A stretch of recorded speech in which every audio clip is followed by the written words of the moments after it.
So the first thing is, just making the approach to publishers and editors. And often people write to me and they say, I've got something special for you, and you think, here we go again. I've had something special from you before. Or here's some other quotes from authors here. And just to let you know, I'm planning to submit something to EJA shortly, and then, a year later, you get in touch with them. Are you ever going to give us something or not? And is it of any relevance still, your article?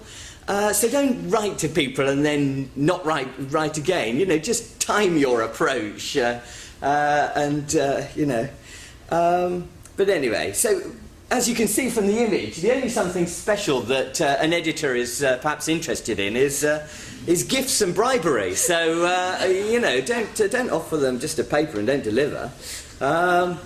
So anyway, so the more serious point then, for the moral of the tale from that first bit, that first point then is what to include when you're approaching a publisher or an editor. Certainly a title helps. Sometimes those get left off, which is a little bit confusing, and a summary. A short justification. What is so special, actually? Don't just say it's special, but what is so special about your article? It's quite helpful to help put the editor in the mindset of receptivity towards your work. If you can really suggest to them why your article should be published and what's so special about it, and why you think that particular journal or monograph series is the one that you really feel is right for your article. An estimated word length as well is useful. Illustrations, that's something that we often forget to tell publishers or journals, but it's vital, because illustrations are a complex thing. They also take up pages of a publication. So it's quite important to emphasize to the people you're approaching the number of illustrations and also the type of illustrations, particularly if you've got quite a technical type of paper where you say you've got a video attached to your article or something like that. A timetable for completion if you've not written it already, and something that you can more or less stick to.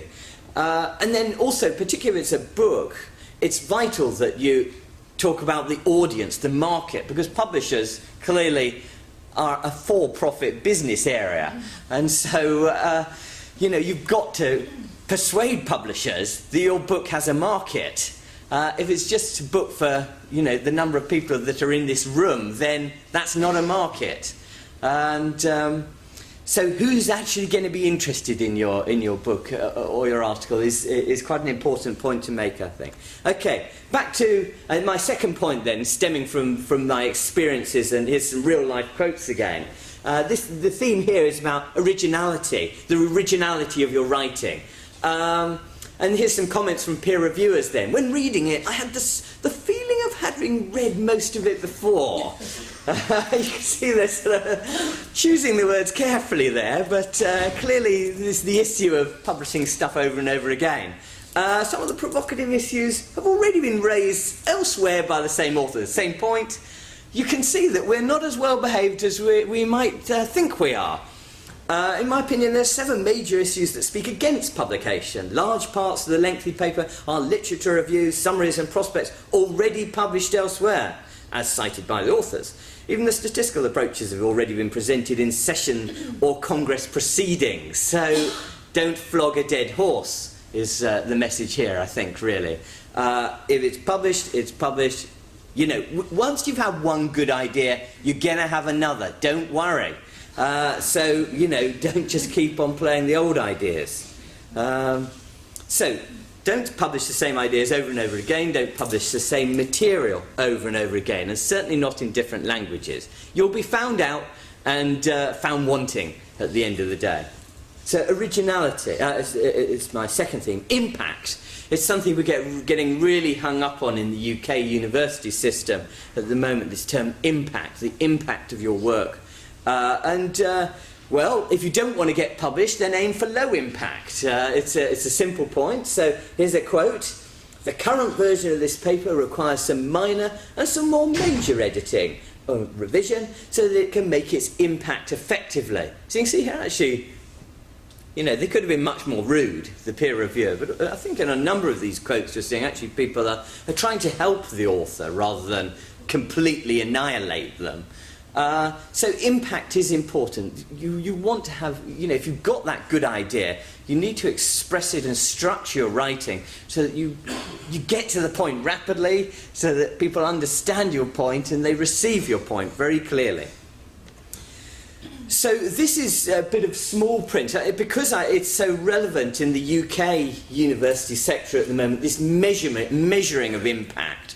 And this is how my own department has come to interpret the way in which the officials will measure the impact of our articles at the end of next year. And so it's near impossible to write a 4-star article. In other words, an article of high international impact that is essential reading within a particular disciplinary area, groundbreaking and agenda setting would be our interpretation of high impact. In other words, what we think this means is a major project monograph, a major synthesis, an original article in a very high-profile international journal. But unless you're a slightly superhuman, you don't get many of those in a career, I would suggest. More achievable, or something to aim for, I think, is certainly widely read and cited within the particular discipline, and a worthwhile contribution to current debates, and a significant contribution to knowledge. That's what I think we can all aspire to, hopefully, with our writing. So that may be a book, but it could also be an article summarising existing knowledge. Lower down, hopefully, you know, so 2 stars, you know, a lot of our outputs, particularly on non-peer-reviewed publications, are read and cited within our sub-disciplinary area, and they're thorough studies, and we're proud of them. And so it could be, you know, a catalogue type publication, for example. But 1 star, well, you know, we all produce some 1-star articles, and we shouldn't be ashamed of them either. And they're necessary. A largely descriptive fieldwork report, for example, they're absolutely necessary. They underpin, you know, they're the bottom of this pyramid, really. So read and cited by a very restricted audience, a useful but modest addition to knowledge. Well, we all, you know, I think can make that contribution as well. But clearly impact is a difficult area, and to get that top of the pinnacle is extremely difficult to achieve. But I thought at least I'd share with you how we evaluate impact, even though there's not always a lot you can do in terms of controlling the impact of your writing. So next point, in terms of how not to get published, based on the EJA experience, is so here's some more quotations then for you. Very narrowly focused, specialised and descriptive. Don't you love articles like that?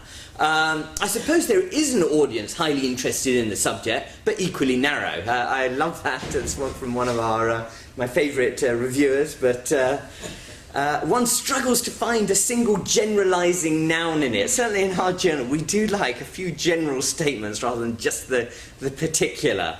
So do dare. You know, we do aspire to be scholars, so do try to make some generalisations, some conclusions. The wider relevance at the European comparative level could be made more striking and compelling. So that's for our journal in particular. We want the messages to be European scale, of European impact and significance. And I like this last one as well. It should be tweaked to aim at non-geeks. But, you know, it depends on the journal. That's for our journal. Only the European journal. So as the geeks will either already know the technical details or see them published in a more geeky venue. So anyway,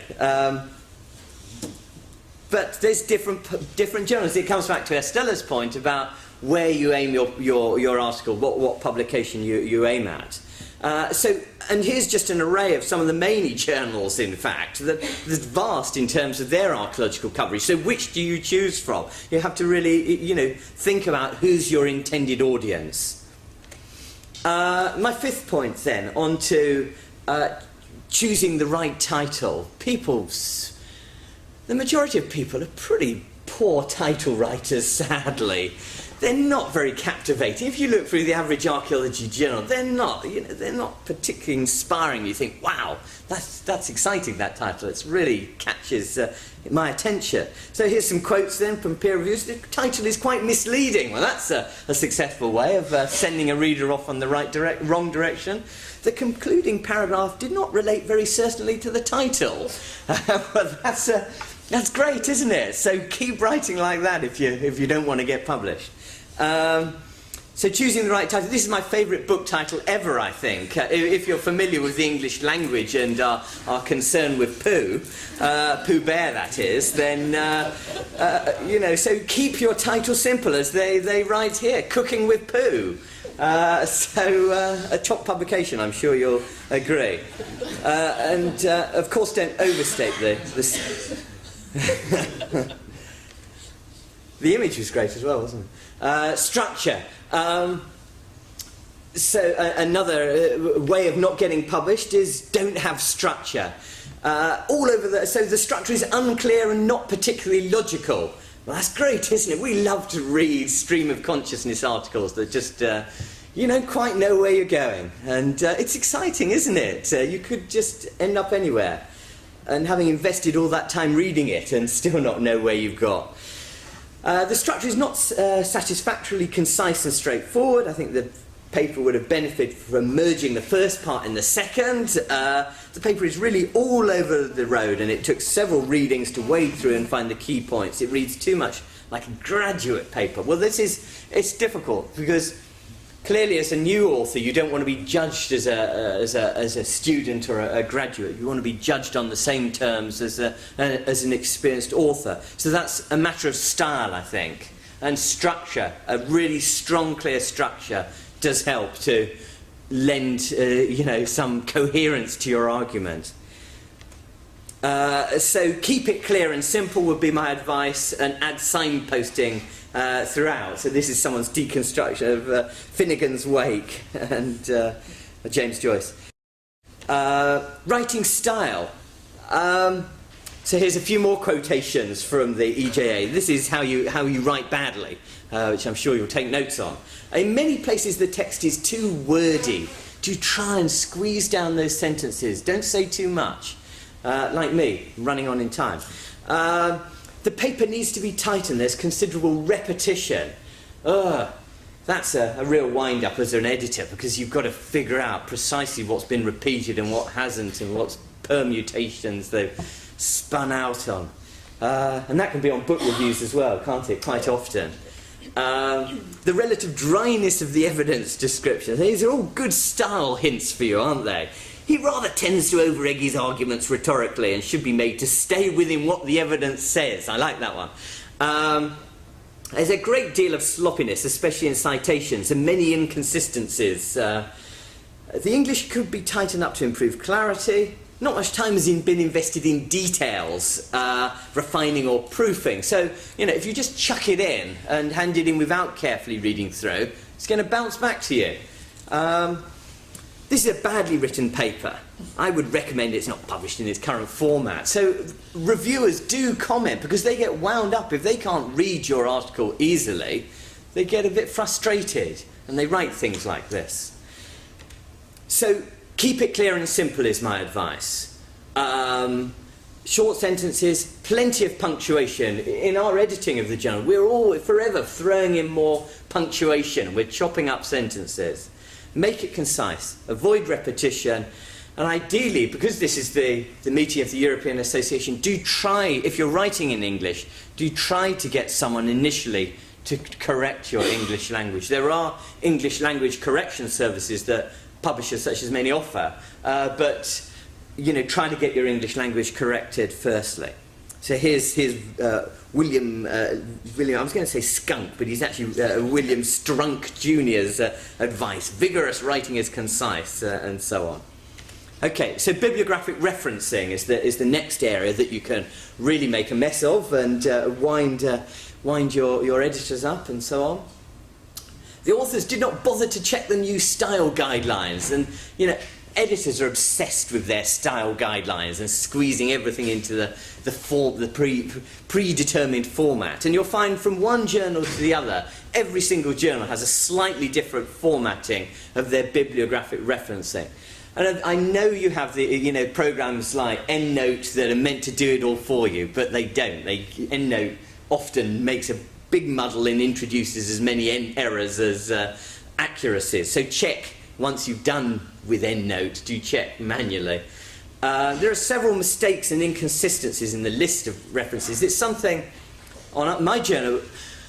We actually employ someone to check the referencing, the bibliographic referencing, because it's so appalling. And so many authors leave out referencing the references in their list of bibliographic references, or they make a mess of it all. So incomplete references. So that's a great way of winding up your editor. So pay close attention to the guidelines would be my advice. Remember, every journal, every publishing house uses a different format, and do use EndNote very, very carefully. On to illustrations. Use high-resolution illustrations. We're into the digital world now, in which sharpness really counts, and it counts in terms of publishing houses want really good illustrations of you, really sharp images, not such as this one, for example. So do try and think what the image will look like when it's reduced in size, even converted to grey, on low-quality, thin paper, and so on. It won't look as good as when you took the photo, either in the field or in the laboratory. So do think about what the image is ultimately going to look like. Think about whether colour is absolutely essential or not. If it is, then it may restrict your choice of journals. Add a scale. Scales. We're all taught this, or at least I was as an undergraduate, to put a scale in to your maps and a north point. But you'd be surprised how many articles there's antiquities, agreeing on that point. That it's extraordinary how there are these archaeological conventions, but we flaunt them wonderfully. Perhaps just not thinking clearly. Also, I'm not sure what I mean by shift text to the caption, but anyway. Anyway, go on, please. No, that you shouldn't have the description of the image within the image itself. Oh yes, that's what. Yes, thank you for clarifying my thoughts. That's it. So don't have a mini essay within your image. That's not good. So shift it to the caption. Okay. So to wrap up now, onto my last issue. So copyright, or penultimate one. Be rigorous. Do obtain copyright permission to use anything that's not your own. The last book I wrote, it cost me 6 months at the end of my writing process because I'd left getting the copyright permissions to the end. So it takes a long, long time to get copyright permission. And in these days, so often we receive articles and people get the images, the relevant image, and they put it in their article. They think, well, that's great, it complements what I've written. Not anymore. The legislation, international legislation, is absolutely clear.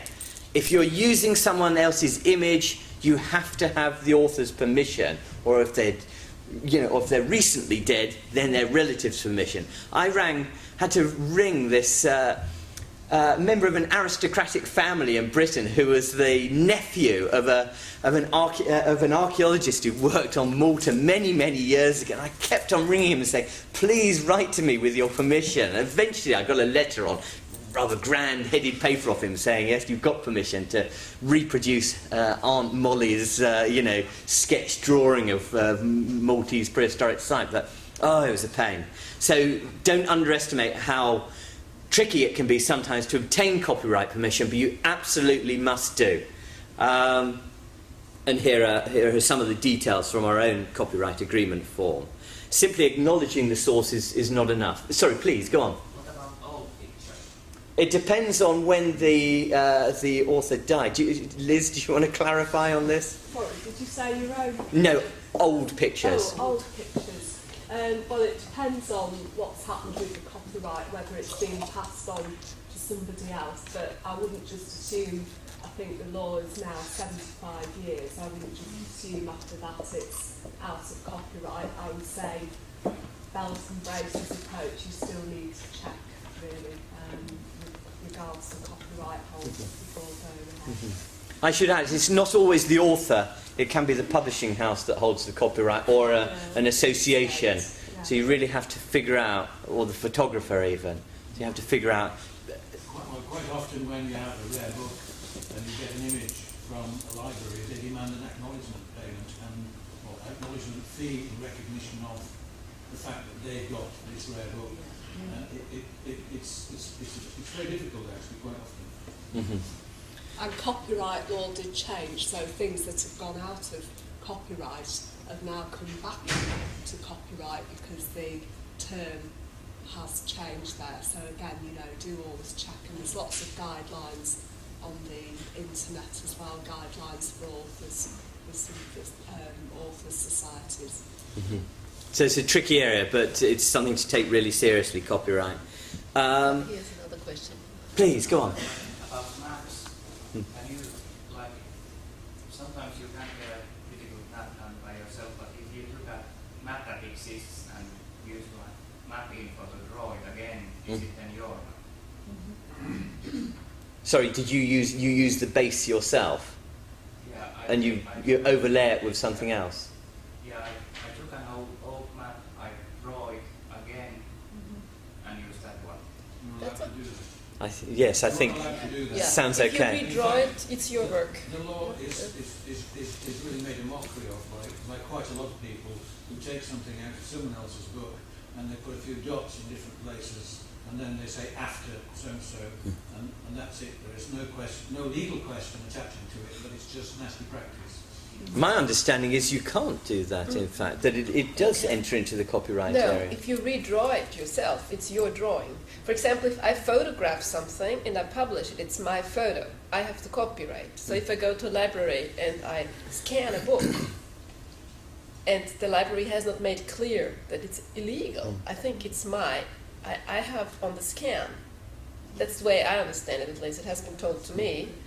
And that's the reason why you cannot take photographs nowadays in museums. It's the reason why you cannot scan books, but 10 years ago you could. So, because you hold the copyright then. No, if you scan something out of the book, you would, let's say in the library, there's If it's a book is 300 bodies like the Copyright Clearance Centre and so on, so you should actually go through But them to get permission. no, again because to I've been reuse told by them. because I had a book that was 200 years old. Oh, And I made 200 10, years old. 10 years ago I made scans myself, because at that time nobody thought about copyright. Right. And I have all the scans now, and I can use them in every way, because I hold the copyright to those scans of that 200-year-old book. Right. Yeah. But that's out of copyright anyway, that book. Well, but obviously, that's out of copyright. Today I couldn't, because it would be property of Well, the I library. think that they're quite grey areas, really, I would say. They can't claim copyright on just an acknowledgement fee. No, it's that goes through Oh, okay. copyright. Oh, it's just acknowledgement. To- Okay. Acknowledgement fee, the copyright is absolute at the date. But if they do the scans, then you might have had to pay an acknowledgement payment on top of the scanning cost. My advice would be cautious, be and get as much permission as you can possibly lay your hands on. Please. If you want to cite someone, if you just put it in italics and indicate who you're quoting, you don't have to get permission, do you? No, you're talking about citation of text. Yeah. No, not at all. You do, I would argue there that if you use quite a large chunk of text Okay. in something, you do actually have to get, permission to reuse that work in much the same way as you would a photograph. Yeah, but I certainly done that when I quoted Yeah. extensively a rosary recent poet's work, for instance. I actually gone to the executor Yeah. Yes. permission Yeah. to quote. Yes. Didn't cost anything. Yeah. No, I was thinking of short quotations or normal quotations. No, but yes, on extended sections. Yes. Please.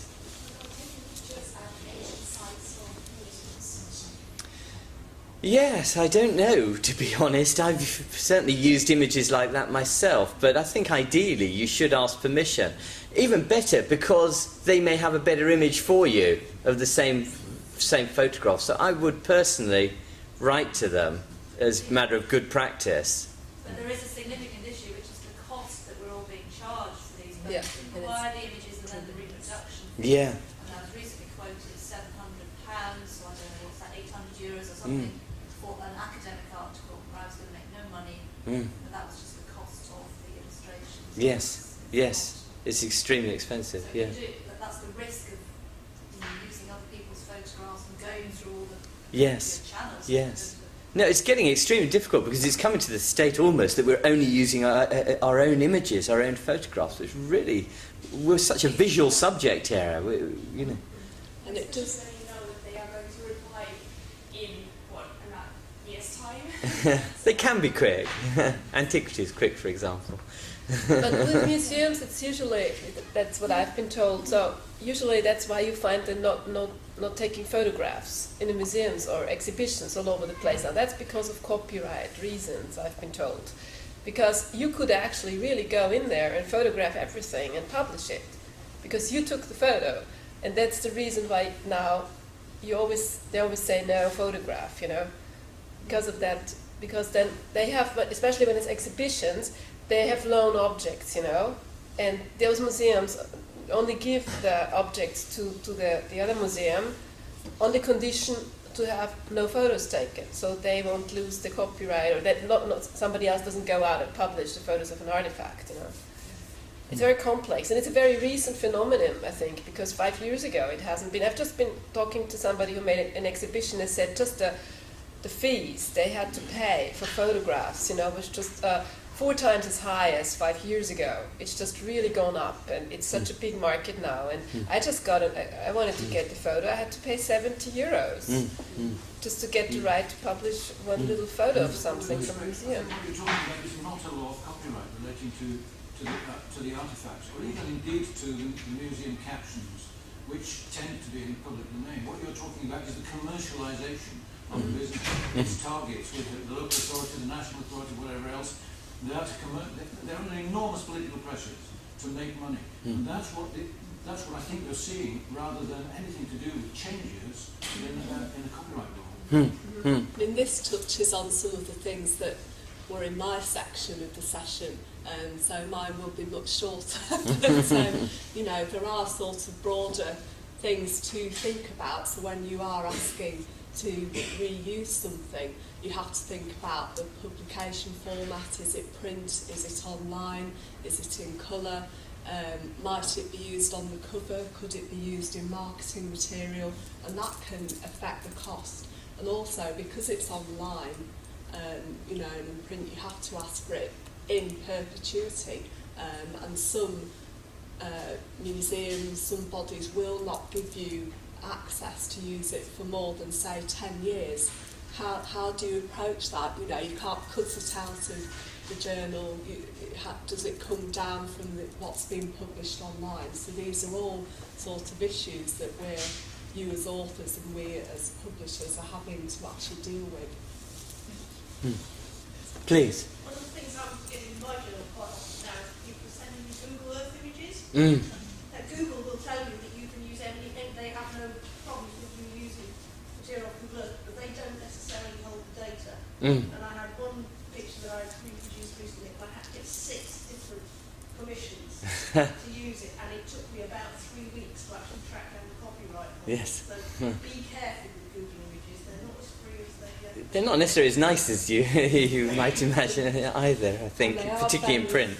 They are very specific on how you actually have to caption and credit them as well. So, you know, you do need to look for guidelines, anything to do with Google. Thank you. Any more points at this stage? So we'll just push on. Yes, let's move on. So responding to peer reviewers' comments, well, just go through everything systematically. You don't have to agree with absolutely everything. You don't have to roll over and, you know, admit that your article is a load of rubbish. But you do have to justify your position. So often particularly for journals, you'll have to write some response to the peer reviewers' comments to argue your case and say why they misunderstood what you've written. So it's a balance between, but be diplomatic. There's no point just writing back and saying, you know, the peer reviewers got it completely wrong, because they do have they're usually experts in their field, and they are entitled to an opinion. So that's it from how not to get published. I hope I've given you lots of good advice on how really to get rejected on your first attempt. So what kind of reviews are we actually using in the journal? We review books. We actually had recently a documentary, Werner Herzog's Cave of Forgotten Dreams, and we also like to review exhibitions. Unfortunately, till now we didn't have a lot of chance to do so, because we want to be up to date. We want to publish the exhibition review when the exhibition is still running, and that actually is a bit of a problem. But hopefully next year, when the journal will come out 4 times a year, we will be able to do that. So why is it, and of course I would like to talk about reviews in general, but every journal has its own way to do the reviews. So I'm predominantly going to talk about how we like our reviews, and that may not be necessarily the way other journals like their reviews.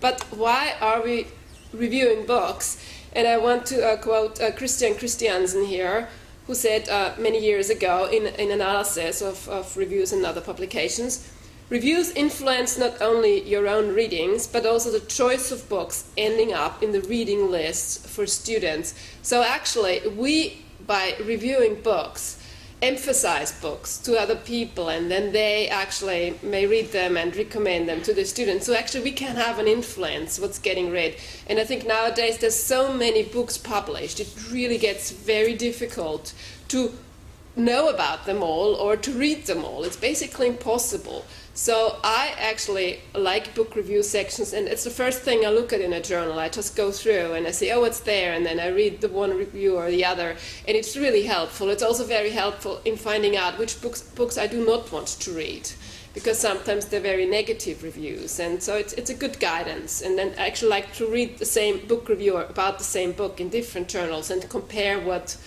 people say about it to get a good. So it's a very good way to present research to others.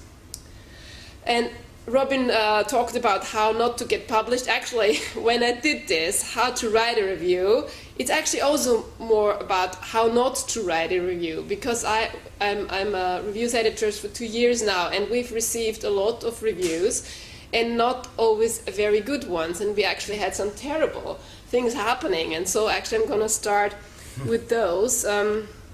So today, when you review a book, and this is just an example, sorry, there's some books we have reviewed that are huge. You know, we have anything from a small book of maybe, let's say, 150 pages to 1,000 pages with 30 chapters, you know.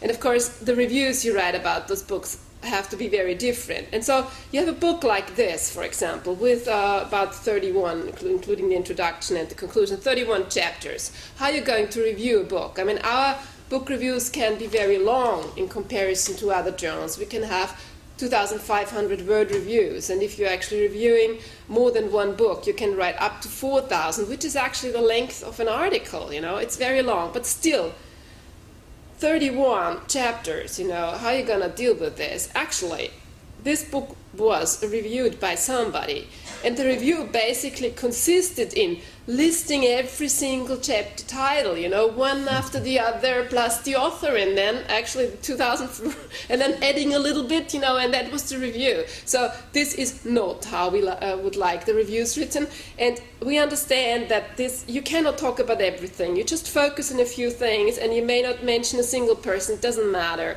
It's important to basically put the book in context, but I'm going to get to that in a minute. So we have our review guidelines, and this is just not the whole guidelines, this is just an excerpt from there.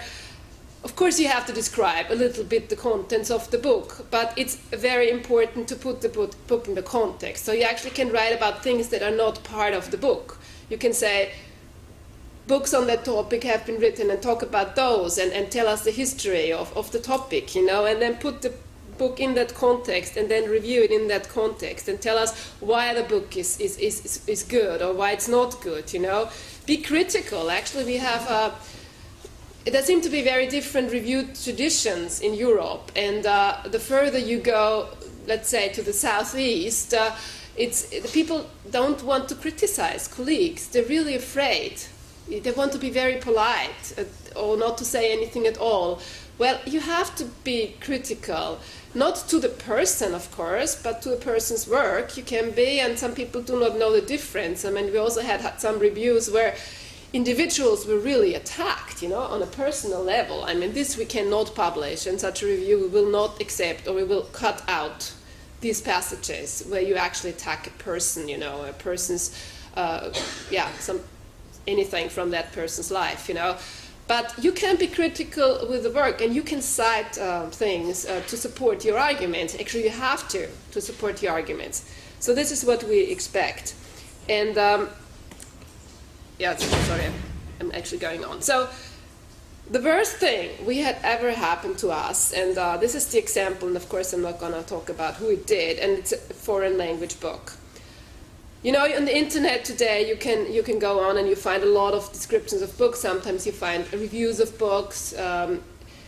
If you're reviewing a foreign language book, it's very tempting, of course, to go and to look at these foreign language reviews and book descriptions and to use it a little bit for yourself. Well, what you should not do, take a review on the internet or a book description on the internet, take it, and just translate it into English and then send it to us. Because we will find it. We speak a few languages, right? And it's very simple even with the languages that we don't speak, because there's Google Translate. We can put your review into Google Translate and run it, you know, or we can put these things on the internet into Google Translate and make an English translation, even if we don't speak the language, and we will probably catch these things. And so I really discourage anybody to ever do that. I know it's tempting because you think, oh, that book has been written in German, and I just use that. But it's yes. But I mean, I've actually done exactly what you're talking about, to use the author or publisher's text as the start of a discussion about what actually does happen in the book. So you're allowed to do that, I take it. This is a word-to-word translation. But I mean, that's the only bit that you got as a review. There's nothing else besides it. Well, the rest was basically the table of the contents, plus a summary of what other people had said about the book, which was also in the internet. And I think there were probably 3 original sentences. It was just right at the end, wasn't it? Yeah. That was a bit glued on. No, it was basically impossible. And actually, to be honest, I would not even like that. I mean, yes, you can. It's fine that you read those things, but I think you should make the effort at least to rephrase it or to put it into your own words, because we like, as with the articles, originality is a very big thing. And if it's just a reproduction, this is plagiarism, you know, even if it's in a different language. And I don't think it's acceptable, and we would not want it, to be honest. So, I mean, you can use these things to inform yourself, but then you should go on or you can quote it. That's fine. You can say this is how the book is advertised and put it in. That's exactly what I'm talking about. Yes, I think you can be upfront though and say this is what's on the back of the book. Then you have to say it. I mean, there's no point in well, obviously you've found them out. You're good detectives. Well, the reason I found out was very simple. The book review was so poor. After having read it, I had no idea what the book was really about. You know, like I had no idea. No, it's a good book, bad book. You know, so I went on the internet and tried, since I speak German, you know, to find out about the book. And then I found it, and I thought, I was reading the German description. I thought, I had this déjà vu. You know, I've seen this somewhere, because even as you see, even this is even in there. You know, and I thought, like, this is so. And then I went back to the review, and I started to compare word by word, you know, and I realized this is just a copy. And then I got really angry. And yeah, so we do not like this. And yeah, basically, did I forget something about how... It's not a very long topic, and therefore I actually come up with something else here. Did I forget something about book reviews, how to write a book review? Is there I something don't think so. You've given us lots of advice on how not to write a book review. And so basically, when you write the book review, try to be original, try to be critical, but not against the person. Try to put the book in context, and also tell us if you do not want to review somebody, just don't do it.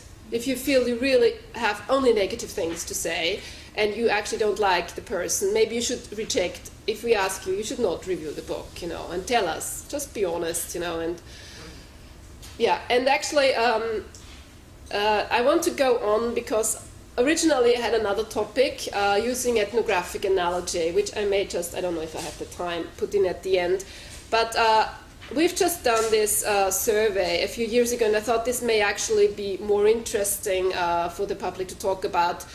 When we came in 2 years ago, Leonardo and I did a survey of European Journal of Archaeology book reviews spanning from 1998 to 2009, just in order to understand the journal. So we looked for where do the reviewers come from, which country do the book authors come from, who is writing the review, the gender issue, how many women, how many men, just to get an understanding of where we are. And we have published this actually in the TEA 34, 2010-11, so if you want to read it. But I'm just going to give you a brief summary, and I'm going to compare it with what we've done in the last year. So there's a little gap in there because we have not analyzed 2010. So I used this old study and compare it with the reviews that we have actually commissioned and have been published up to this date, so to say if we improved or not. So in our first study, we looked at country affiliation of first author or editor. We also did second and third authors, but I dropped this from here because it's going to get too complicated. And this doesn't mean the nationality of these people, it just means where are these people actually working academically. And at that time we found out that most of the books that we are reviewing in EGA actually were books produced in, written or edited by people from the United Kingdom and Ireland, or from the US and Canada, mostly US actually. But we're European journals, so shouldn't we actually review books that have been written by people from other countries? And we really tried to change that. And this is the new chart for the 2011-2012, and I think we've made some considerable progress in that department. So we have now actually more books reviewed by people who are actually affiliated with other countries. So I think yes? Can I just ask a very quick question? Is that change due to the fact that you can now approach publishers much more directly rather than wait for the book to come in? Yes, we do actually, yeah. But I mean, we haven't had that much time, but we are trying to be a little bit more active, and so Scandinavia is more represented here, and other countries you can see, Italy, Greece, and so on. So we have a better distribution. It's still not ideal, but we work on that. Unfortunately, I have to say that this is the only improvement we really could make. We also tried to change a bit the language distribution, but as you can see, so between 1998 and 2009, 86% of the books were written in English, and we tried to change that of the reviewed books. Actually, now 90% are written in English, which is due to the fact that a lot of people from non-English speaking countries are now publishing in English. And this, which is, I think, is a positive development, because we want to read what they write. And if it's published in Romanian, I can't read Romanian, so I actually prefer the book in English.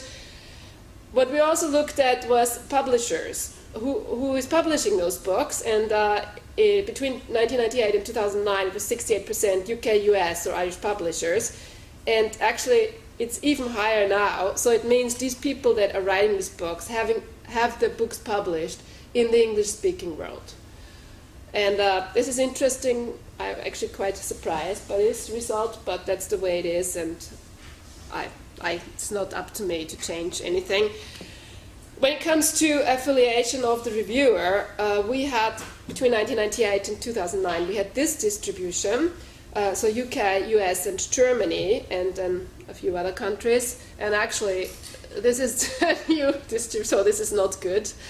We actually have predominantly UK reviewers now. The reason for this is that they're simply sending us the reviews. So we commission reviews to many people, but then we don't get the reviews. And we ask, please, can you send in your review? And the people that are obviously most disciplined are people from the United Kingdom, I have to say. So, actually, Have my little flag. actually, Leonardo has also made some effort in Iberian Peninsula and Spain, Yes. and so we have 19% Spanish reviews now. But that's really Leonardo's responsibility. And although I'm actually from Austria. Germany, Austria, Switzerland, really bad, and I have had no influence. I'm really sorry to say that. I didn't get a lot of reviews in those languages either. So this is where we are at the moment. And then the gender issue, that has been pretty bad in the past. Between 1998 and 2009, we had 69% male and 31% female authors or editors of books, and we tried to change that. And first I talk about the gender of the reviewers, and then we had 38% women against 62% males in reviewers. And today, so I actually just hide it at the bottom because it's not very good. The gender issue when it comes to book authors, editors, we have actually not succeeded. We are reviewing more male books now than in the past, and I guess it's because they're just simply more out there.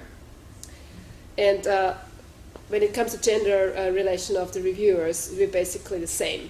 We have not changed. So we actually are trying to do something about that now. We're looking specifically for books written by women or edited by women, and also try to get more women to review. German and Austrian in particular. Yes, exactly. Or other countries, so we see. But as John Chapman said a long time ago, it is clear that the aim of a 50-50 representation of male and female authors has not been achieved well, unfortunately. Although it's 2012 and this was written in 2001, I have to say the same.